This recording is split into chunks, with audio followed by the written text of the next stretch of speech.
We are ready to start. Shavua Tov umevorach to everybody. Shavua Tov umevorach to everyone. Today, Sunday, the 21st day of Elul, corresponding to the 29th day of August 2021. Today's class graciously sponsored by David Zohar and family for the refuah shelema of his dear father, Reuven ben Munir. May HaKadosh Baruch Hu help him and give him refuah shelema among all of the Cholim of Am Yisrael. Amen. So we are moving forward with chapter 19 of Tomer Deborah, and he discusses today the gift of Teshuba.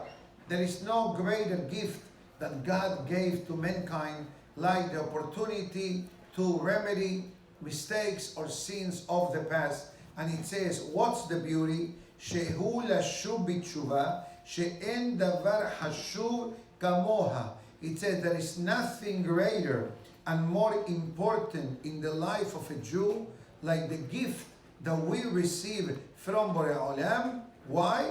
Mipnei shehi metakenet kol pegam. It says because it's able to remedy the short spiritual coming of the person. How far or how long can a person do Teshuba? There is no a clear-cut answer. You can do Teshuba every day of your life till the final day of a person's life in the world. You can do Teshuba every day. You can do Teshuba every night. You can do Teshuba after every action of inappropriateness, whatever that means. Okay, so Teshuba, it's open 24/7, rain or shine, like the post office, always available for the person. But as we know, there are certain moments of goodwill, if we can say such a thing, called in the Torah, in the term of the language of the Talmud, or the Pasuk actually that says, Et Rason. There are auspicious times that the Teshuba goes in a much easier way. And this is one of the times. The month of Elul, Aseret Yemei Teshuva, those are the 40 days in the calendar that a person is able to activate their Teshuva. And it says, Ve'mi shemehareher Teshuva kol yamav. And if a person who is constantly thinking about doing the Teshuva every day of the life, as we discussed in the early days of Selichot, we came across an interesting halakha that says, Ra'ui la'adam, is appropriate for the person to do Heshbon Nefesh. Heshbon Nefesh means make an accounting of your spiritual life. Make an accounting of your spiritual life. What does it mean? Think how the day went. And there are many different opinions. How often should a person do this Heshbon Nefesh? One opinion says, every day of your life. You go to sleep at night, you put your head on the pillow, digest the day. You don't have to tell this to anyone. This is between you and God. You know what they say, pillow talk? Why is it called pillow talk? Because it comes from this halakha. Pillow talk means that you talk to yourself while your head is on the pillow. Although the Goyim may have a different explanation to pillow talk, but from a spiritual perspective, this is the pillow talk. Between you and God, you play a movie. You play a movie of how the day went. What things you should do again, what things should change, and what things it cannot be done. Now, it says if you don't do it every day of the year, do it at least in the month of Elul and Aseret Yemei Teshuva. Why? Because self-awareness of the need to change, it's the baby step to initiate in the ways of Teshuva. And it says, Benim Seu, Kol Yamav Yemei Teshuva. Says the Reshit Chochmah, that after the person comes to the realization of the need to change, we hope and pray that the next step will be, you know what? I'm going to attempt to change. Now, is it automatic, guaranteed return? No.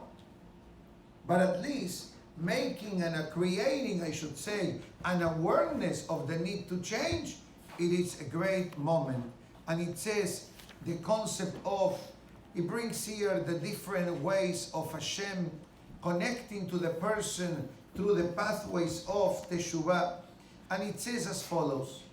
First of all, never believe that Teshuba is impossible.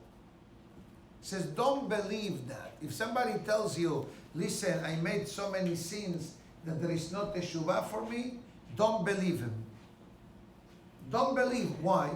Because, first of all, what the person considers the worst averot could be a competition in that area. For example, we had a great rabbi in the Talmud, which wasn't really a rabbi in the Talmud, was a gangster. Okay? And I'm not talking about Resh Lakish. But those who heard me, the halakha, inside in the minyan, we discussed that there were great Talmidei Hachamim, that the background was a bit colorful. And their behavior throughout life wasn't the best. And one of the famous one was Resh Lakish. Who was Resh Lakish? The head of the bandits. That's why his name was called Resh Lakish. He was a criminal. I'm sorry to say this word, but I have to say it so you understand who he was and who he became. Eventually, the Gemara tells us, I'll tell you the short story. It says that one day, Resh Lakish was in a mountain and he saw someone from their back. He saw the back of a person. And what did he think? This is a beautiful lady. What did he do? He jumped from the mountain into the water. When he got close to this person bathing in the water, he realized that it was a man. Who was this? Rabbi Yohanan. And it says, Hilach leoraita. Your power you just demonstrated now, if you will utilize this mighty power for good things, for Torah, you will be a great man. And he says, don't worry, do Teshuba. And if you want, I can introduce you to my sister that is more beautiful than I am. True story. And he did. And he married her. And yet, what happened with Resh Lakish? He became a great rabbi from the Talmud. And I tell you one more thing. To have your name written in the Talmud, there was a test that you needed to pass. If you pass the test, your name goes in the Talmud. You know what was the test? Resurrection. Go to the cemetery, wake someone up. Simple. It's not a joke. When we say the name of the rabbis in the Talmud, we are talking about borderline angels, borderline malachim. And this is what's written about the rabbis of the Talmud. Imagine yourself the rabbis of the Mishnah, which were in a higher level. Tanaim, Mishnah, Emoraim, Talmud. So it says, don't believe, it says, that Teshuva is only enhancing the mitzvot. We mentioned this very briefly in one of the classes. Maybe I said this in the Spanish class. I'm going to say it now in the English class as well. Teshuva, there are three areas that Teshuva is required. One is called Teshuva of mitzvot. I'll explain each one accordingly. The other one is called Teshuva of averot. The other one is Teshuva of midot. What does it mean, Teshuva of mitzvot? If the whole idea of a commandment is to do a commandment, why do I need to do Teshuva? It says very simple. You do Teshuva for not doing the commandment properly. You understand? It's like you get a report card. you get a C. You get a C in the report card. And you tell the teacher, I really like to have an A in the report card. It says, go do it again. Or do extra credit activities, so to speak. Write a report on the Everglades. This was a report that I had to write once in order to get a higher grade of the GPA. I didn't want to have my GPA affected. I said to the teacher, I'm not happy with the grade. He says, what do I do? He says, write me a report on the Everglades. That was 25 years ago, 30 years ago. Anyways, another one was write a report on the Super Bowl. So I wrote in the essay, I says, dear teacher, I cannot write anything about the Super Bowl because I don't know what it means, the Super Bowl, or the baseball league, the World Series. I says, what World Series between two American countries? I'm from South America. The World Series means La Copa del Mundo. You have to play, you have to qualify 24 teams, 12 teams, 6 teams, 4 teams, 2 teams. That's the World Cup, not the World Series of baseball. No, he tells me because we add Canada. And he says, what, United States and Canada is the world? For some people, yes.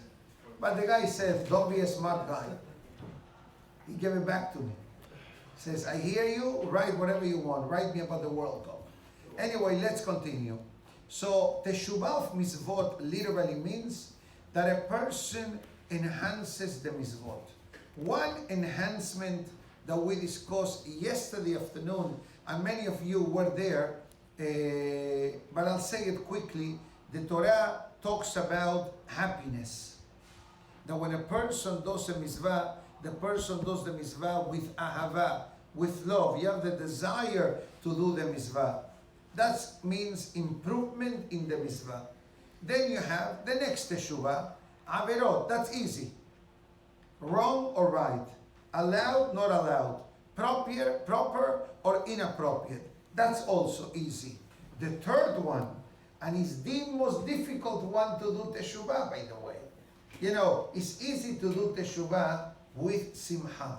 Why do I say it's easy? Because if you truly see the mitzvah as a way of connecting with God, as a way of connecting with Hashem, and you have a bit of a spiritual understanding, what's the purpose of the mitzvah that we do, that we discussed at length yesterday, the mitzvah of Bikurim, right? The first mitzvah of yesterday's parasha.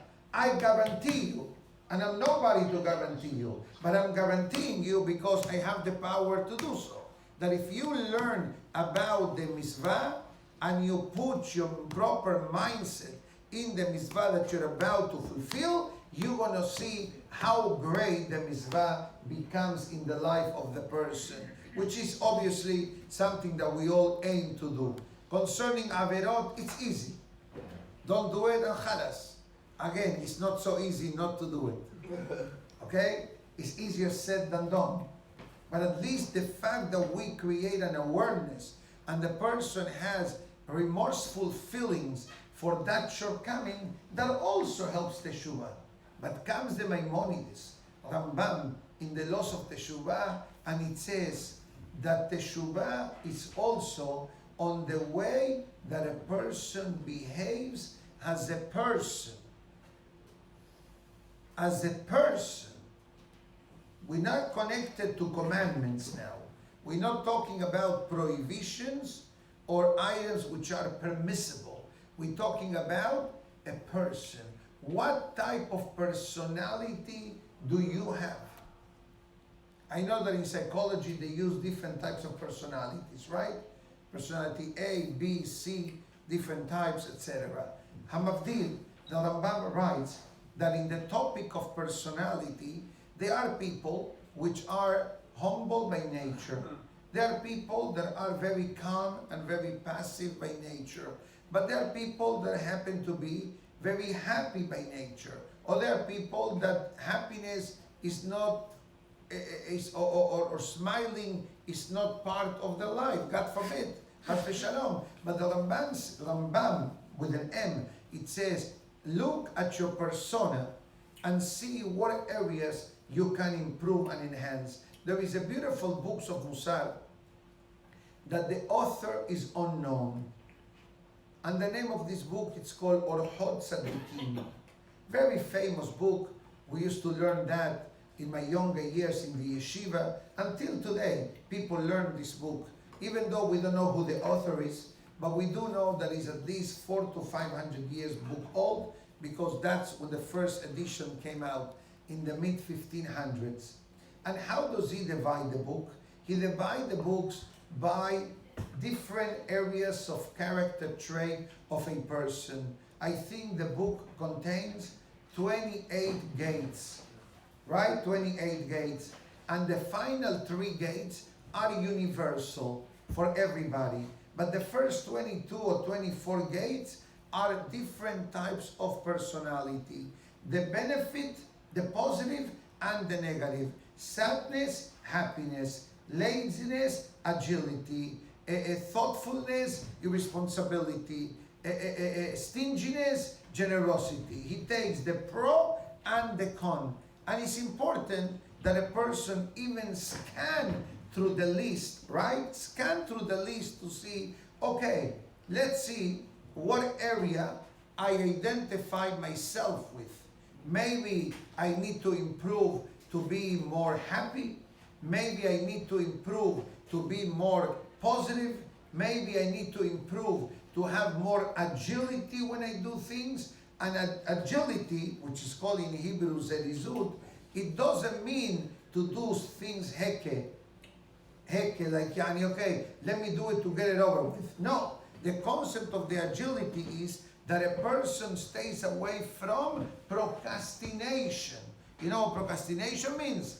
Mañana. When are you going to do it? Tomorrow. Tomorrow.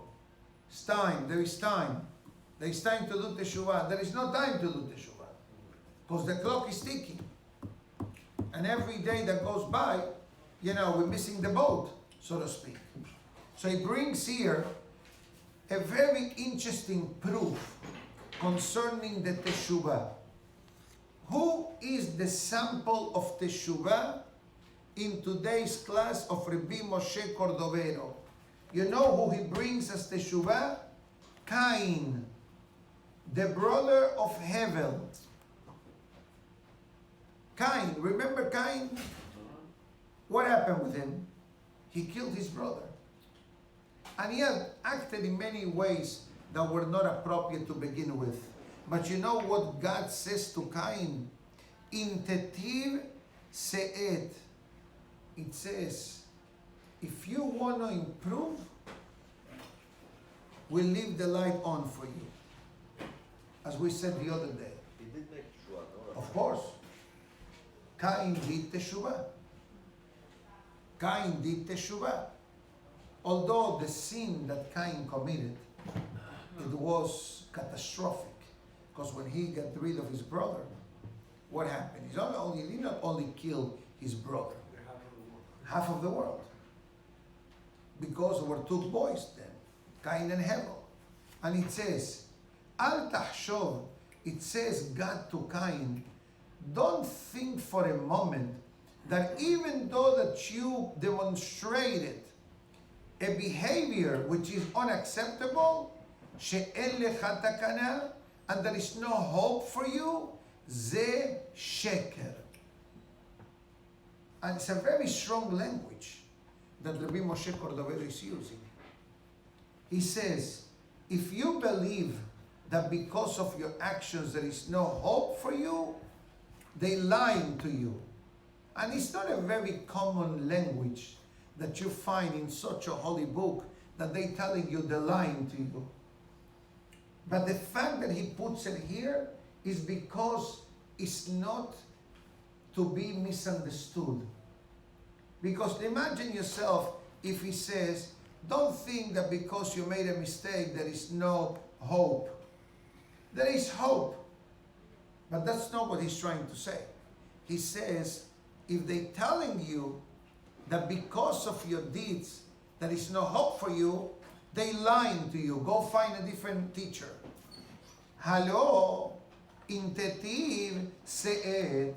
If you want to improve yourself, you can elevate yourself from that particular location of spiritually downfall.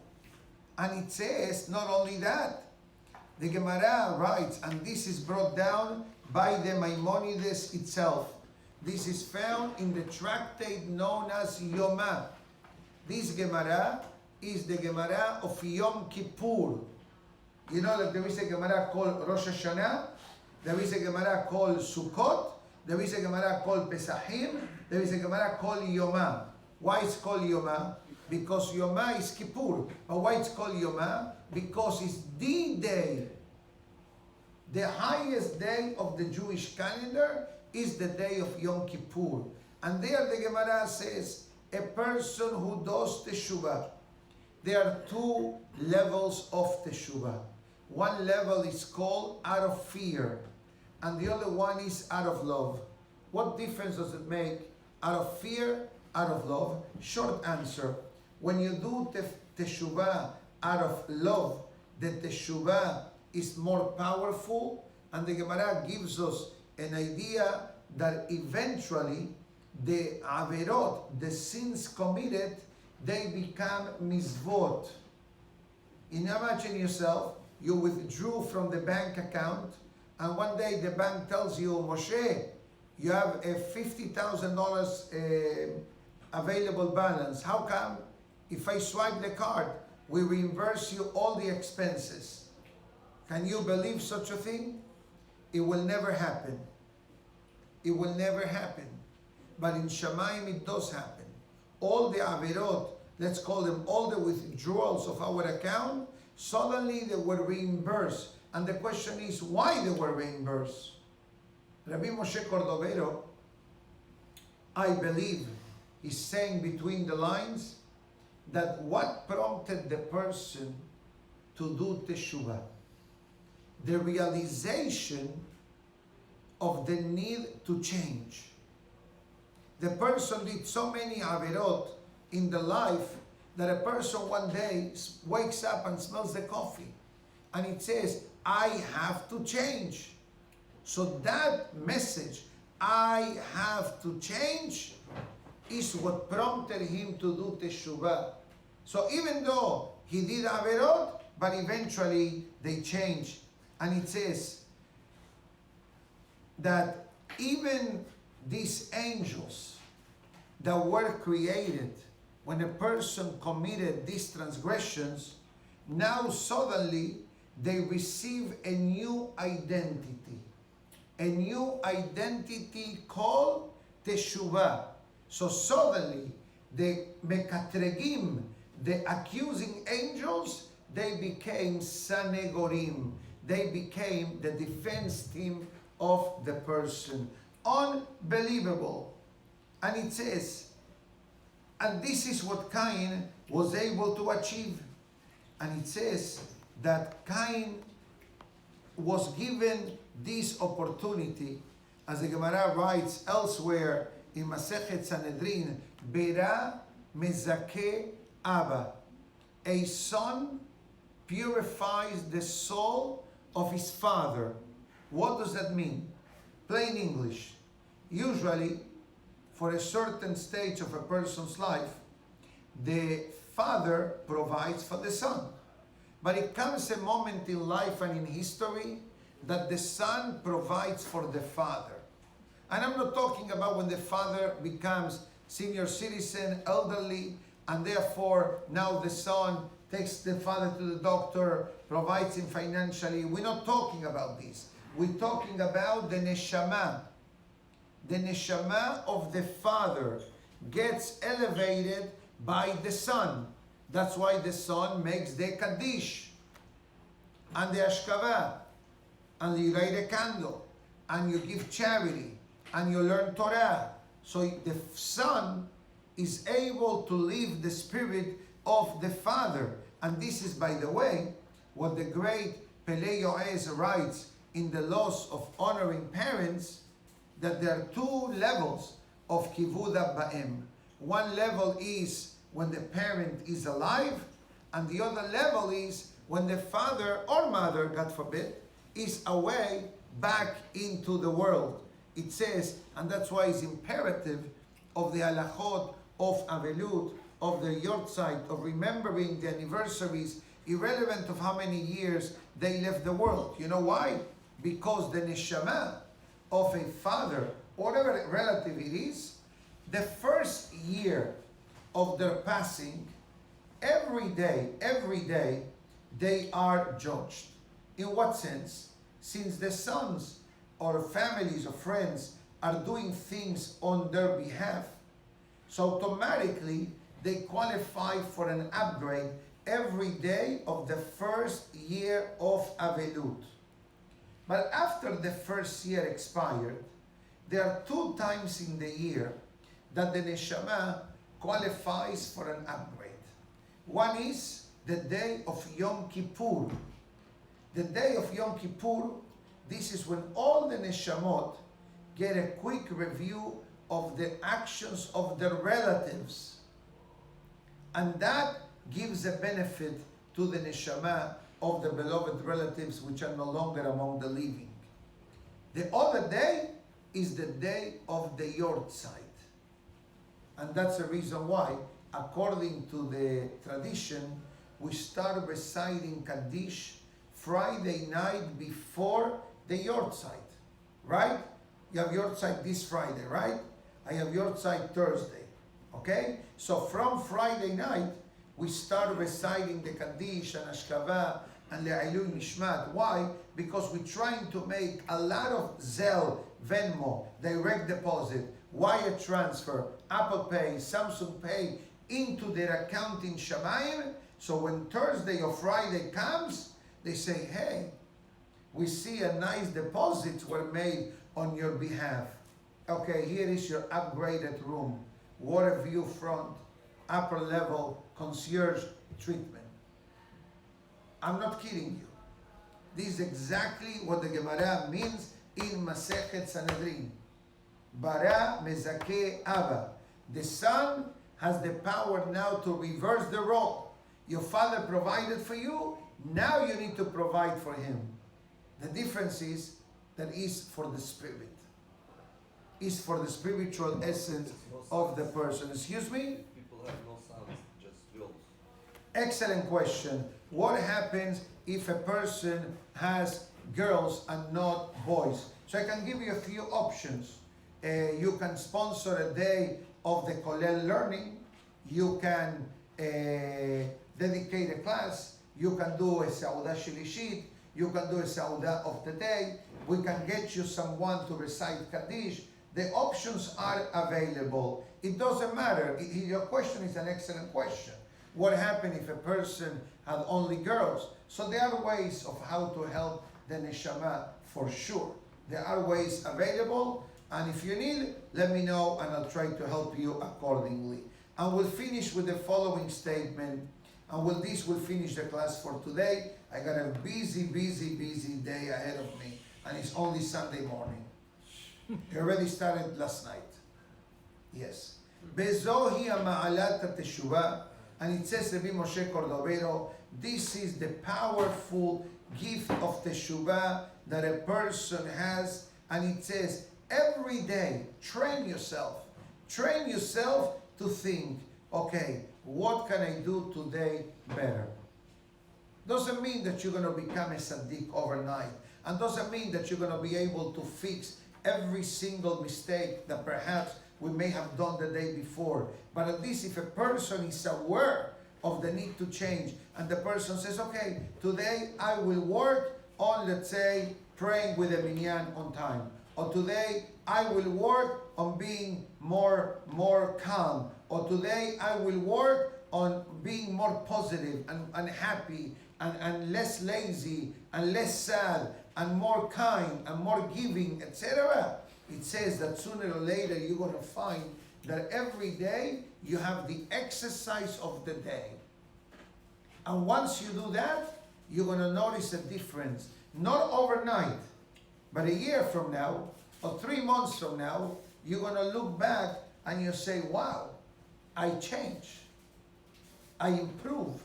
I'm getting closer to HaKadosh Baruch Hu. May Hashem help us, Rabotai, to take advantage of the beautiful month of Elul, to do Teshuba, to enhance our connection with HaKadosh Baruch Hu, and in this Zechut, everyone, Be'ezat Hashem, will have a ketima v'chatima tova, tizku leshanim rabot, shavua tov u'mevorach to everybody. Baruch Adonai le'olam.